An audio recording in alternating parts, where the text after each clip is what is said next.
والسلام على رسول الله وعلى آله وصحبه ومن بعد.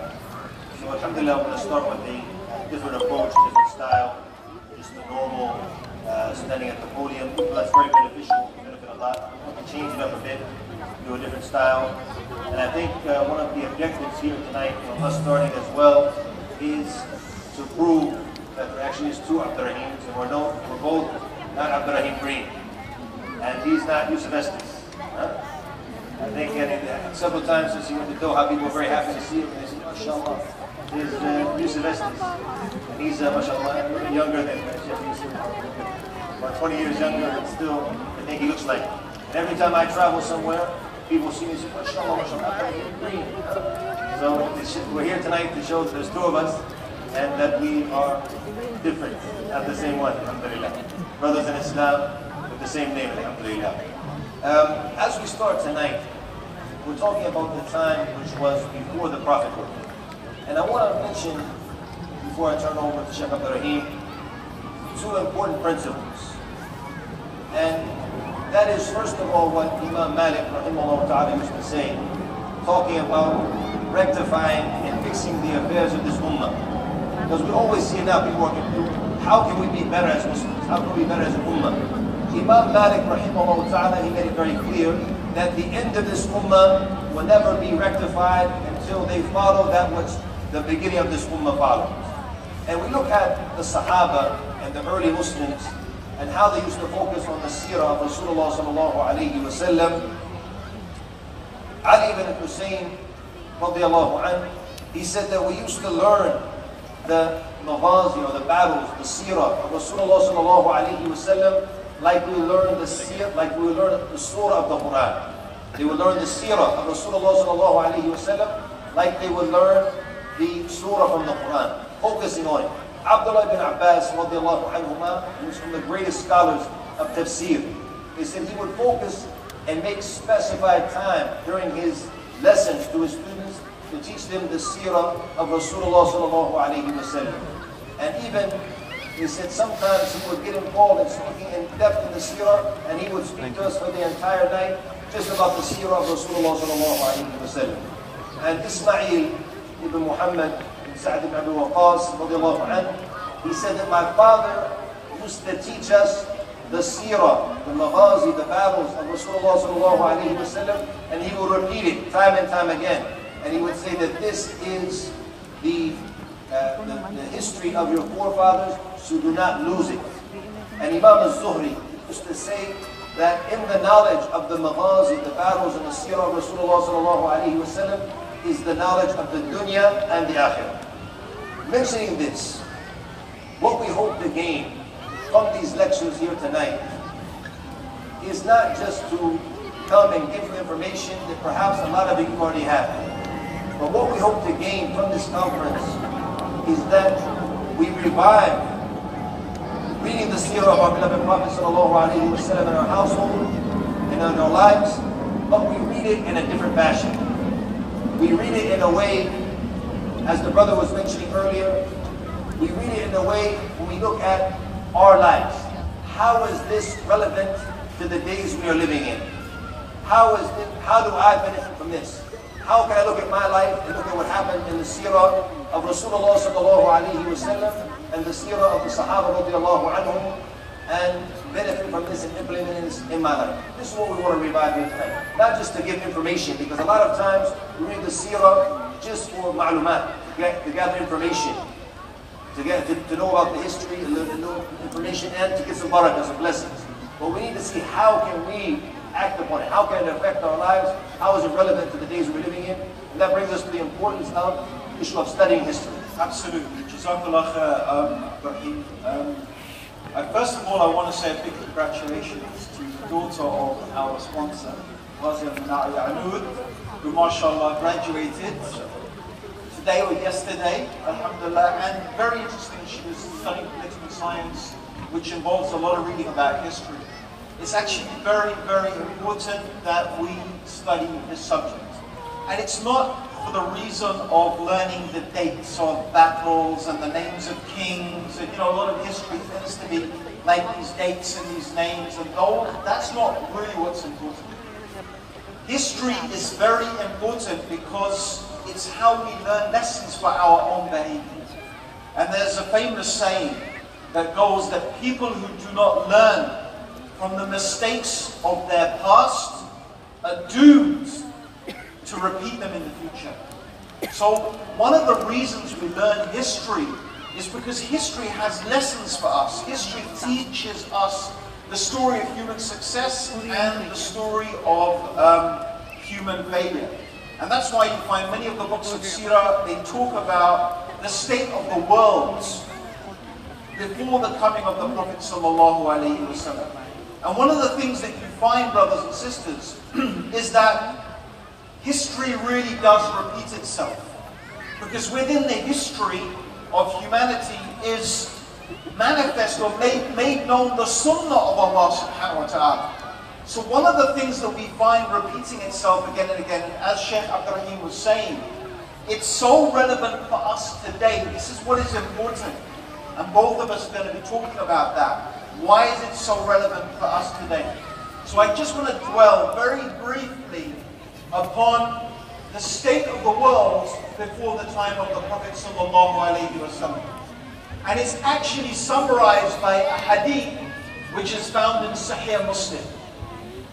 And the hadith mentions that before the coming of the Prophet ﷺ, Allah looked upon the people of the world and hated them. Allah looked upon the people of the world and hated them, Arab and non-Arab, except a few remnants of the people of the book. And what is very important here is how we as Muslims understand and define civilization. Civilization, often when Westerners talk about being civilized, they mean clean toilets, nice motorways, amazing technology. This is what they refer to as being civilized. But for Allah subhanahu wa ta'ala, in the sight of Allah, what is important for the human beings is that we single out Him alone for worship. And the deterioration of human beings and the deterioration of society and the world is when human beings distance themselves from Allah. And so this is what had happened. The world before the coming of the Prophet was a world of Jahiliyyah. It is a world of ignorance. And by ignorance, it doesn't mean that people didn't know how to read and write. It doesn't mean that people didn't know how to build roads and amazing buildings. In fact, they did a lot of that. But Jahiliyyah means they didn't know Allah. Even at the time, the religion, and this is what I want us to think about. How did the religion of Jesus, Isa alayhi salam, which was the religion of Tawheed, it was the religion of Islam. Jesus, Isa alayhi salam, preached Islam. He preached La ilaha illallah. Yet, before the coming of the Prophet sallallahu alayhi wasallam, Christianity itself had divided into many, many different sects and groups. And most of them believed in something that is clearly shirk, that Jesus is Allah, a partner with Allah, claiming that He is the Son of Allah, astaghfirullah. How did this happen? It's very important for us to understand, how does the religion become corrupted? Because when we understand how religion becomes corrupted, we take lessons for that, and we can guard and protect ourselves as Muslims from the same thing happening to our deen. And I'm sure Abdul is going to talk a little bit about the same thing, how the religion of Ibrahim became the worship of 360 idols. Anyway, the point that I want to make, brothers and sisters, is that this was the state of the world. The state of the world was Jahiliyyah. There were very, very few people. And if you remember the story of Salman al-Farsi, there were just a few people still upon the religion of Isa. If you remember Salman al-Farsi's teacher, he said, I don't know anyone left upon this matter, except such and such one in this city. And he sent him to that city, and then there was no one left. And the last of his teachers said, I don't know anyone left upon the original religion of Jesus. But there is a time that will come when a prophet will come and his coming will shade you. Meaning you will find shade, you will find protection under his guidance. So this was the state of the world. There was really no one left, nothing left. And this is what happens. It goes through these cycles. And I actually believe in many ways we are going through another one of these cycles right now. We see the world in many ways returning to a state of corruption where human beings are very, very distant from the knowledge and the true understanding of Islam as it was in the time of the Prophet ﷺ. So it is something that we should take a lesson from. So Shaykh Abdul, that's a bit about the state of the world very briefly. What was the state of Mecca, particularly at the time before the Prophet ﷺ? If you look at the state of Mecca, as you mentioned, originally the deen of Tawheed, pure Islamic monotheism was there, the deen of Ibrahim. And then as Shaitan comes, and this is what we study the history, we study the Seerah of all of the prophets, you see the people of Noah. How did Shaitan eventually get it? He was patient. Tadrijiyan, gradually, he pulled them in. So the same thing with the people of Mecca. They started to drift away slowly from the religion of Ibrahim. And that's why when you look at our beloved Prophet ﷺ, in his khutbahs, in his messages, he would speak, he always warned khutbahs at times about the dangers of bid'ah, innovating into the religion. But once you start to innovate, you start to change into the religion, that's when Shaitan gets you on the small things first, and then he gets you to the major things, to fall into shirk. That's what happened to the people of Mecca. And as we mentioned in the beginning, what is relevant is not just to look at it as historical facts, how they were. We need to reflect on the days that we live in as well. And as you mentioned, the cycle that's coming back, and we're going through many forms of the Jahiliyyah that they had before, we see that now. It's very important to point out, as Shaykh al-Islam ibn Taymiyyah mentioned, that there will never be a full-blown Jahiliyyah ever again. After the Prophet ﷺ was sent, and as he said, made it clear, ﷺ, there will always be a ta'ifa, there will always be a group who are holding on to the haqq, even if they're small in numbers. So there'll never be a pure Jahiliyyah meaning the time. But he said there could be certain areas, certain locations, where you find the people, they go back into forms of Jahiliyyah. And many of the practices which we see around the Muslim world today, they are very similar to what we see from the people of Mecca before the time of the Prophet ﷺ, which is a reminder to us of the importance of reviving our ummah, taking our ummah back to the core of the Tawheed and worshiping Allah subhanahu wa ta'ala. If you look, for example, at ibadat, the worships that we have around the world today, many of the acts of shirk to people of Mecca, this is very important because the Quran makes it clear. There's no doubt about it in the Quran. However, what do we gain when we add the Seerah to the Quran? Implementation. We see the implementation from the Prophet ﷺ, his understanding, the implementation of the Sahaba and their understanding of the Quran. When you look at the shirk and the understanding of the deen that is spread throughout the Muslim world today, wallahi, the majority of the Muslims don't even know what La ilaha illallah is. And the mushrikeen of Quraysh had more knowledge of La ilaha illallah than many of the Muslims today. And that's why they rejected it, because they understood what it meant. That they had to leave worshiping other than Allah subhanahu wa ta'ala. They understood it linguistically, just doing the kalima. That's why they rejected it. But yet you see Muslims today who claim to be Muslim, who worship other than Allah subhanahu wa ta'ala. You see the shirk that's widespread. And you see that their excuse is the same excuse that Allah mentioned in the Quran. It's the same thing that the mushrikeen were doing during the time of the Prophet sallallahu alaihi wasallam. These are intermediaries between us and Allah. The same thing that the people have fallen back into today in many countries around the world. Even when you look that sometimes in the days that we live in, as the scholars mentioned, that the shirk has actually become more severe.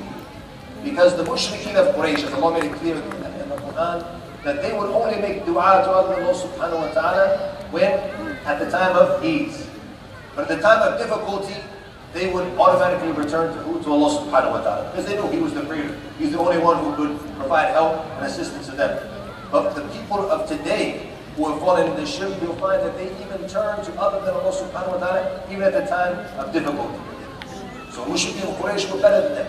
If you look at one of the main reasons people have gone astray from the straight path today, it's because of the customs. This is very important. The customary Islam. And we see now, if we were to come together with brothers and sisters and we see different practices, we ask them, why do you do this? Well, this is how we do it in my country. This is how, well, my country is like this, my country is like this. So soon as we're growing now in the West, we say, well, the UK, this is how we do it. This is the UK way of doing it as Muslims. And then you'll find in Australia, they do like, and it starts to spread different forms of Islam. Why Islam is clear. And what happens here, Allah made it clear in the Quran. When you look into the Seerah, you see the implementation of the Sahaba, you see the implementation of the Rasul sallallahu alayhi wa sallam, when it comes to not following and blind finding the forefathers. What much is in the Quran? What we found our forefathers upon. And many people today have gone astray by following that path, by following that customary Islam, where they saw their forefathers doing something, so they followed the path. But if we were to go back to the Quran, and go back to the Seerah of Rasulullah sallallahu alayhi wa sallam, we would see the implementation and how the Sahaba, they stood firm, even against their own family members.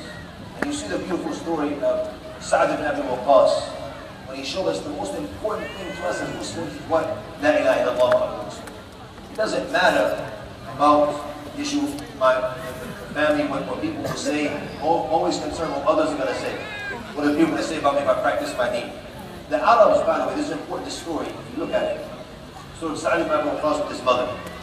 Because the Arabs, if you look, and we look into the books of history, they always paint the bad things that they had. They had a lot of horrible things, that's true.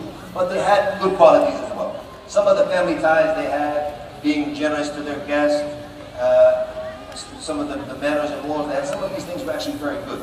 They did have some good things as well. And that's why the Prophet ﷺ said, إِنَّمَا بُعِثْتُ لِأُتِمِّمَ مَكَارِمَ الْأَخْلَاقِ. I was sent to perfect good manners. And the good manners that they had, to perfect it, take it to another level. So if you look at the story of Sa'd ibn Abi Waqqas, when his mother knew that if he were to harm her, he would look bad in the eyes of the people. And she said, I'm not going to eat, I'm not going to drink until you leave the religion of Muhammad. And if you don't, then I'm going to die, and the people are going to call to Ummi, the one who was the killer of his mother. So his reputation now is ruined. Sa'd ibn Abi Waqqas, as he looked at his mother getting weaker, she's fragile, she's old anyways. And then he said something to her, which is a lesson. This again, we go back to the Seerah. We're facing difficulties. I'm a Muslim, I want to come and practice my deen. I want to return to Allah subhanahu wa ta'ala. I see the implementation of this Seerah. Sa'd ibn Abi Waqqas, radiallahu anhu, he said, Ya Rahman, dear mother. He said, and she's about to die. He said, if you had in your body 100 souls, not one, 100 souls, and they were to come out one after the other, for me to leave the religion of Muhammad, sallallahu alayhi wa sallam, I wouldn't leave it. You see the stance of Iman, implementation of La ilaha illallah Muhammad Rasulullah. This is what we gain when we go back to the Seerah. And we talk about making it relevant to our lives. We said we come to implement. We face situations like this. I remember a sister, may Allah bless her, her husband was in court for an issue. This is in America. And she was somebody who was practicing her deen. She went into the court with her full niqab. Now, the prosecutor, he had a hatred towards Islam and the Muslims. So he's like, how can we see her face? How can we see her facial expression? You know, he wants her to uncover her face anyway. So what did she say? His name was David. She said, yeah, David. She said, if I had 100 souls in my body, she took the lesson in the Seerah. She said, if I had 100 souls in my body, they were to come out one after the other for me to uncover my face, I wouldn't do it. Right away, respect for the people, the judge and everyone else, because they knew something she had to see her principle. This is what we gain when we go back to the Seerah. I think one of the things that really impacts me when I look at the society that existed in Mecca in the time of the Prophet sallallahu alaihi wasallam. I mean, okay, the Arabs had some good qualities, but all people all over the world have some good qualities, right? I mean, I really think that Allah chose that nation because they were probably one of the worst on the planet. And actually, all of our Arab brothers need to understand this. Without Islam, if you want to see how low human beings were without the deen of Islam, look at Jahiliyyah, look at the Arabian Peninsula. They buried their daughters alive. They took them into the desert and buried them alive. They made tawaf around the Kaaba naked. They were addicted to alcohol. Their poems were about war, intertribal feuds, drinking alcohol, alhamdulillah. And I think what is so powerful is that it's almost as if Allah is showing us how Islam can transform people from the most terrible state. Never imagine that however bad a person is, Islam can change them. And this is the people to whom Allah subhanahu wa ta'ala sent this truly remarkable being, the Prophet sallallahu alaihi wasallam. So Allah is showing us the transformative power of Islam. And this is the challenge that was given to the Prophet sallallahu alaihi wasallam. And what you're saying to me reminds me of this hadith of the Prophet sallallahu alaihi wasallam. Islam began as something strange, and it will return as something strange. So glad tidings to the strangers. So I think, maybe as you were saying, we're living in a time when, exactly as you said, the full-blown Jahiliyyah will never return. Alhamdulillah. But as the Prophet said, Islam began as a strange thing, and it's going to come. And today, the Sunnah is, I remember when I first became Muslim, the Sunnah is strange. The Sunnah is strange amongst the Muslims. And I think this is the time that we find ourselves in. But we take inspiration from what the Prophet himself sallallahu alaihi wasallam had to face by, looking at that crazy state that the people were in before the coming of Islam. Something amazing that Umar ibn Khattab, he reminded the Arab Muslims of. Because at that time, they were the only nation that wasn't ruled by any of the superpowers. They were ruled by the Romans, the Persians. Nobody wanted them. Nobody wanted their country. It was in the middle of nowhere. Middle of nowhere, hot desert. They don't have anything valuable. So they were just left basically alone. And that's actually one of the benefits of choosing this location in the last revelation. Because they were far away from the other civilizations, it was easier, obviously, to spread the truth in a society like that. But something interesting that Umar ibn Khattab used to say, نحن قوم أعزنا الله بالإسلام. That we are a nation that Allah has honored us through Islam. فَلَمَّا ابْتَغَيْنَا الْعِزَّةَ فِي غَيْرِهِ أَذَلَّنَا اللَّهُ. That when we search for honor in other than Islam, Allah humiliates us. And we look at the situation of the Ummah today.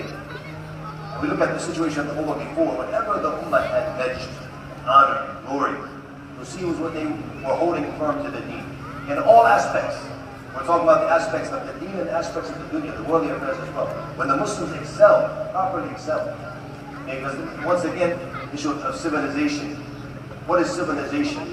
What is real, when we talk about the being someone who is successful in this life? Many things we see when we come to a Muslim country. Like here in Qatar, for example. One of the examples I did recently, I saw a group of motorcycle riders. And once they stopped to go and pray Dhuhr, mashallah, and have lunch, they left their helmets. They had these very expensive leather jackets. They put onto they put onto their bikes and they went in. And I did a video. I said, imagine if we were in London, or if they were talking about this most civilized place. And we always they boast about being most civilized. They don't have this blessing of safety. This is something actually comes from Islam, from Islam.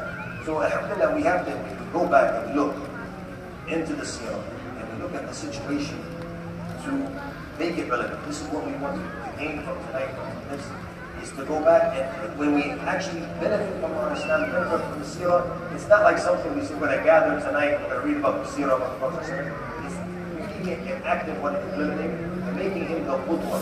Allah subhanahu wa ta'ala told us in the Quran, وَلَكُمْ فِي رَسُولِ اللَّهِ أُسْوَةٌ حَسَنَةٌ. You have the beautiful example, Rasulullah sallallahu alaihi wasallam. This is how we know this story, how we know this role model by going back to the Seerah and then acting upon it.